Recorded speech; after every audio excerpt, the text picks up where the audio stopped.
Hello friends, welcome to my channel. খাওয়া হবে জমজমাট।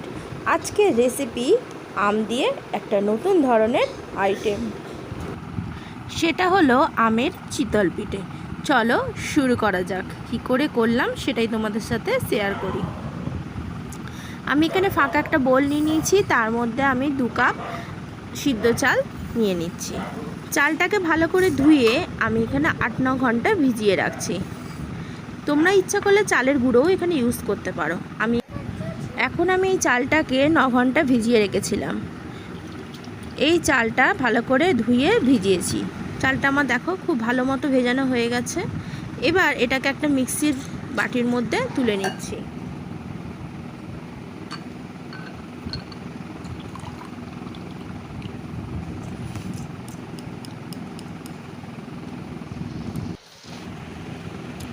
সমস্ত চালটা এখন মিক্সির বাটিতে নিয়েছি। ওর মধ্যে আমি 1/2 কাপ জলও দিয়েছি। এবার একটা পেস্ট রেডি করব। আমি এখানে 1.5 লিটার মতো দুধ নিয়েছি, সেটা আমি গ্যাসে গরম করার জন্য বসিয়ে দিয়েছি। আমি দুধটা ভালো করে জাল করে নেব।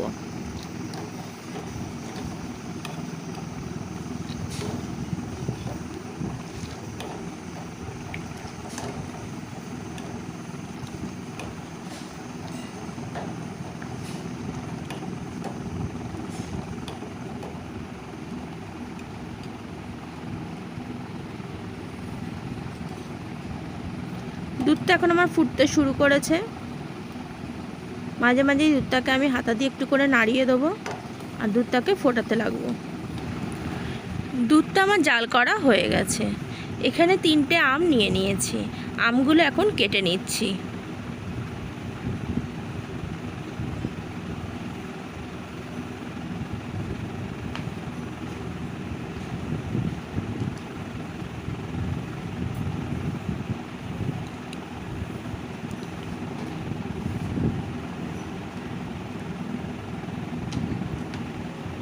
আমের খোসাগুলোকে ভালো করে ছাড়িয়ে নেব।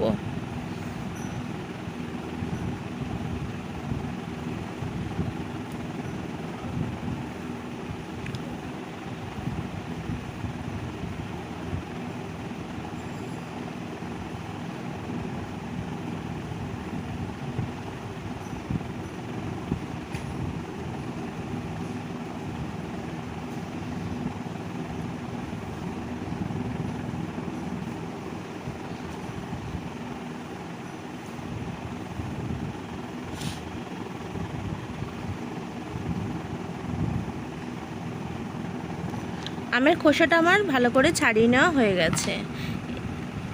এবার আমটাকে আমি ছুরি দিয়ে পিস করে কেটে মিক্সির জারের মধ্যে নিয়ে নেব। যে জারটাতে আমি চাল বেটে রেখেছিলাম সেই জারের মধ্যেই আমি আমগুলোর টুকরো দিয়ে নিচ্ছি।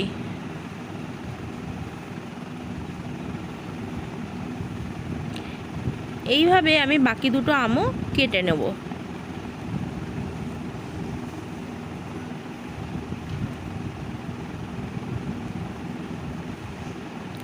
এখন আমার 3টে আমি কেটে নেওয়া হয়ে গেছে। মিক্সি জারটা আবার বন্ধ করে দিয়ে এটা পেস্ট করে নেব। পেস্ট করা এখন আমার হয়ে গেছে। একটা ফাঁকা বোলের মধ্যে আমি চাল আর আমের পেস্টটা ঢেলে দিচ্ছি। আর মিক্সির বাটিটা ধুয়ে কিছুটা পরিমাণ জলও আমি এই ব্যাটারটার মধ্যে দিয়ে দেবো।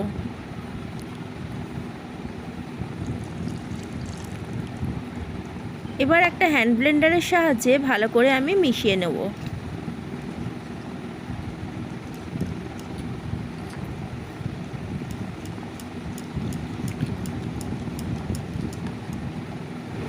খুব ভালো করে মিশিয়ে নিচ্ছি যাতে ব্যাটারটা খুব সুন্দরভাবে রেডি হয়ে যায়। এখন আমার ব্যাটারটা রেডি হয়ে গেছে। আর এতে আমি 1 চিমটে নুন দিয়ে দিয়েছি।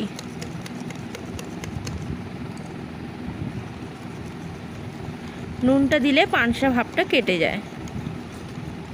এতে কোনো রকম চিনি আমি দিলাম না, কারণ আমের একটা মিষ্টি ভাব এর মধ্যে আছে। ব্যাটারটা আমার রেডি। এটা আমি আধ ঘন্টার জন্য চাপা দিয়ে রেখে দেবো। আবার এখন 4টে আম নিয়েছি। আমগুলোকে আমি কেটে ভালো করে খোসা ছাড়িয়ে একটা মিক্সির বাটির মধ্যে নিয়ে নিচ্ছি। আমগুলোকে এখন ছাড়িয়ে পাল্পগুলোকে নিয়ে নিয়েছি। এটাকে আমি মিক্সি করে নিয়েছি। একটা ফাঁকা কড়াই গ্যাসে বসিয়ে দিয়েছি, তার মধ্যে আমি দিয়ে দিচ্ছি আমের এই পাল্পটা। ভালো করে এটাকে আমি কিছুক্ষণ ধরে রান্না করে নেব।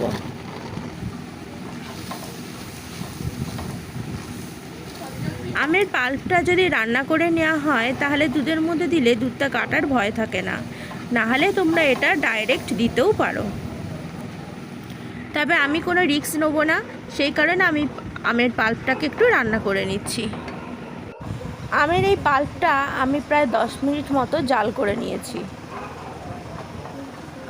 আর এই অবস্থায় গ্যাসটা মিডিয়াম ফ্লেমেই রেখেছি।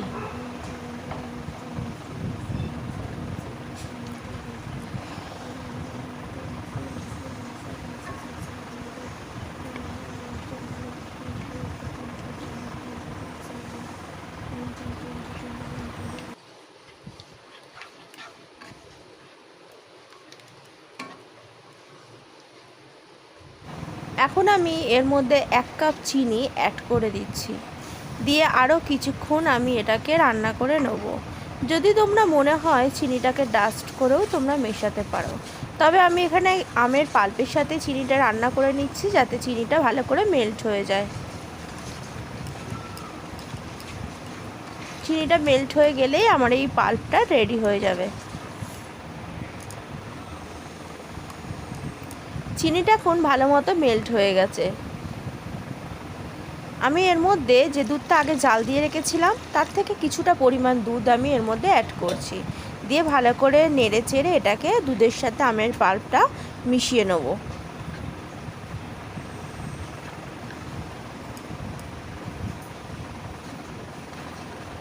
একসাথে আমি বেশি দুধ অ্যাড করলাম না, কারণ বেশি দুধ দিলে মেশাতে আমার অসুবিধা হবে।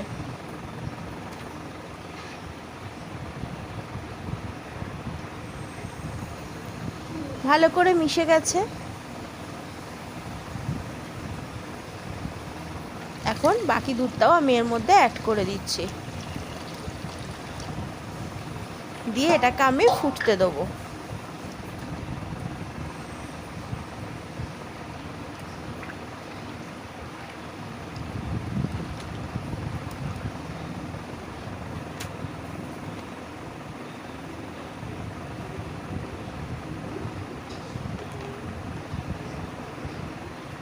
এখন এটা আমার ফুটে উঠেছে, এবার গ্যাসটা অফ করে দিয়েছি।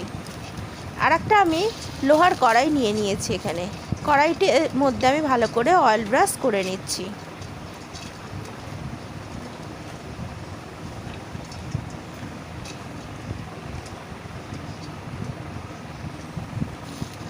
অয়েল ব্রাশ করা হয়ে গেছে, এর মধ্যে আমি একটু জলের ছিটা দিয়ে দেবো। এবার এটা চাপা দিয়ে দিলাম জলটা কড়ার মধ্যে যাতে শুকিয়ে যায়। এখন আমার কড়াইটা ভালো মতো গরম করে রেডি করে নেওয়া হয়ে গেছে। আমের ব্যাটারটাকেও আমি একটু ভালো করে নাড়াচাড়া করে নিলাম। এবার কড়াইয়ের মধ্যে আমি একটা ডাব্বু হাতার সাহায্যে আমি 1.5 হাতা মতো দিয়ে দিলাম।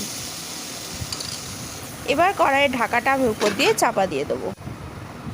এটা 1 থেকে 1.5 মিনিট আমি এরকম চাপা দিয়ে রাখবো। এই অবস্থায় আমি ফ্লেমটাকে মিডিয়াম রেখেছি।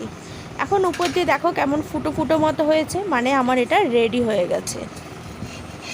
এবার আমি এটা তুলে নিচ্ছি। দেখো কত সুন্দর এটা উঠে আসলো, মানে ব্যাটারটা আমার পারফেক্ট হয়েছিল বলেই আমার এত সুন্দর এটা উঠে এসছে। আমি ওই কড়ার মধ্যে আবার একটু অয়েল ব্রাশ করে দিচ্ছি।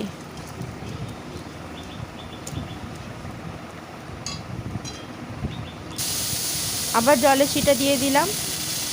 আমি 2টো চিতল পিঠা বানিয়ে তোমাদের দেখিয়ে দিচ্ছি।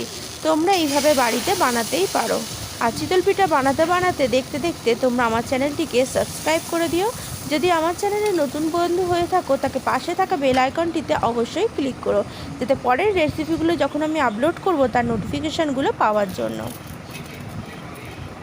আমি আরও একটা চিতল পিঠা বানিয়ে তোমাদের দেখাচ্ছি।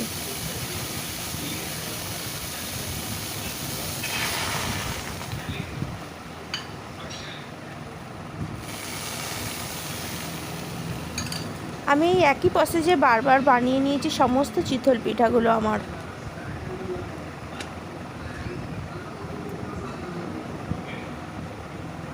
এখন আমার সমস্ত চিতল পিঠাগুলো বানানো হয়ে গেছে।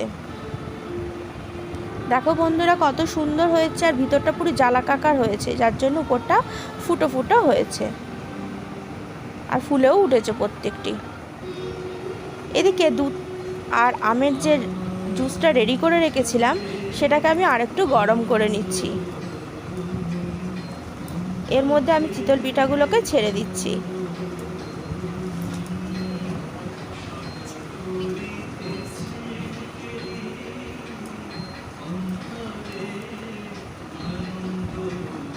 অনেকে আবার এটাকে আকশে পিঠে নামেও তোমরা চেনো।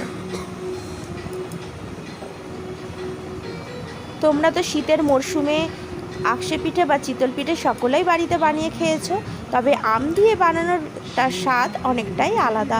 তোমরা এভাবে বাড়িতে বানিয়ে দেখতে পারো, আর খেয়ে আমাকে জানিও তোমাদের কীরকম লাগলো। কমেন্টস বক্সে অবশ্যই জানিও, আশা করি ভালো লাগবে।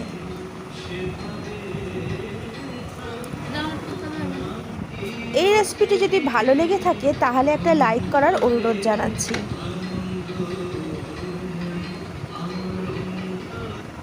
একটা লাইক করলে আমার ইন্টারেস্টটা আরও বেড়ে যায়, আর মনে হয় তোমরা রেসিপিগুলো দেখে তোমাদের অবশ্যই ভালো লাগছে। অবশ্যই কমেন্টস করে জানিও আমাকে, শেয়ার করো, সাবস্ক্রাইব করো। আর যারা আমার চ্যানেলে আগে থেকে সাবস্ক্রাইব করে রেখেছো তাদের অনেক অনেক ধন্যবাদ। আজকের চিতল পিঠা আমার রেডি। এইভাবে আমি এখন চিতল পিঠা বানিয়ে নিয়েছি। এটাকে আমি 2 ঘন্টা চাপা দিয়ে রেখে দিয়েছিলাম। 2 ঘন্টা পর আমি এটা তোমাদেরকে এখন দেখাচ্ছি। প্রত্যেকটা পিঠার মধ্যে দুধ ঢুকে গেছে, আর এটা পুরো ক্ষীরের মতন হয়ে গেছে দুধটা এখন, আর এর স্বাদও হয়েছে অসাধারণ।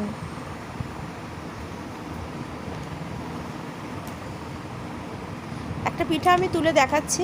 দেখো দুধের মধ্যে ঢুকে এটা কতটা সফট হয়ে গেছে আরও, আর দুধটাও দেখো পুরো ক্ষীরের মতো হয়ে গেছে।